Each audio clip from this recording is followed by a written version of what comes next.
Welcome to Module 30, Introduction to Attacking a Zone Defense. There are many different ways to attack a zone defense. This introductory module will look at some common ways to attack any type of zone, and some common themes that exist between them. Here are some key points when it comes to attacking a zone. As always, please allow us to set the stage for this module.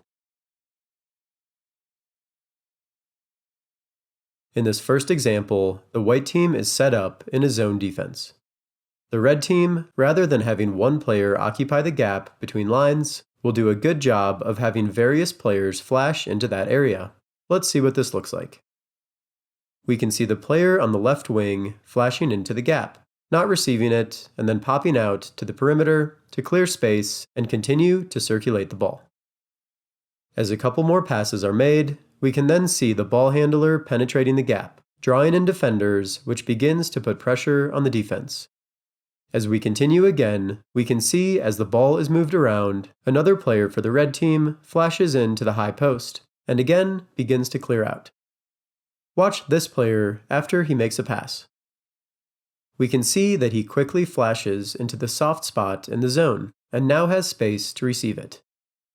Anytime you catch the ball in the high post, it's extremely important to receive it and immediately square up to the basket, which will put more stress and panic on the defense, forcing them to collapse. Let's watch.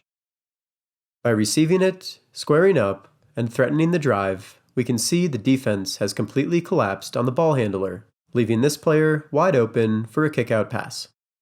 Watch what the player does after making the pass. We can see the player pops out to the perimeter, staying spaced out and forcing the zone to expand, a key principle when attacking a zone. It's now clear that this space is ready to attack. A dive from this player may be a bit too predictable for the white team to cover, so we see a pass to the corner, an aggressive baseline drive, and then a sharp, quick dive from the player while the defenders are focused in on the ball, to receive it and finish at the rim.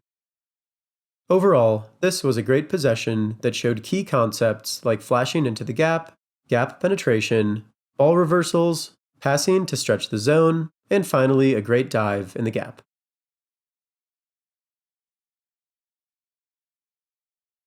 In this example, we see the ball with the highlighted player for red. Another effective way to attack a zone is to be quick and aggressive in transition, as it's difficult for the defense to get set. We see the player advancing quickly, and at this moment, it's clear that the white team hasn't yet been able to comfortably get into their zone. As a result of the quick transition, we can already see that one opportunity, a pass out to this player, has been created, though the ball handler doesn't recognize it. As we continue, we can see this player has flashed quickly into the high post, forcing one of the top guards in the zone here to collapse in to cover him. As that same guard then has to rotate out to the wing to cover the ball handler will do well to realize this and will make a skip pass to this player. Skip passes are very effective against zones, as they force the defense to rotate and recover. Let's watch. We can see that as the white team has had to rotate and recover, they leave a pretty large gap in the middle, which this player has flashed into. As the entry pass is made, we again see the player receive it and immediately square up to the basket. This square up is so important as it forces this player to collapse inside to help, which leaves the player in the corner wide open. As a result of using skip passes, ball reversals, and good movement into gaps, the ball handler is able to find the wide open player in the corner who knocks down the three. Before moving on, please review what we have learned about attacking a zone.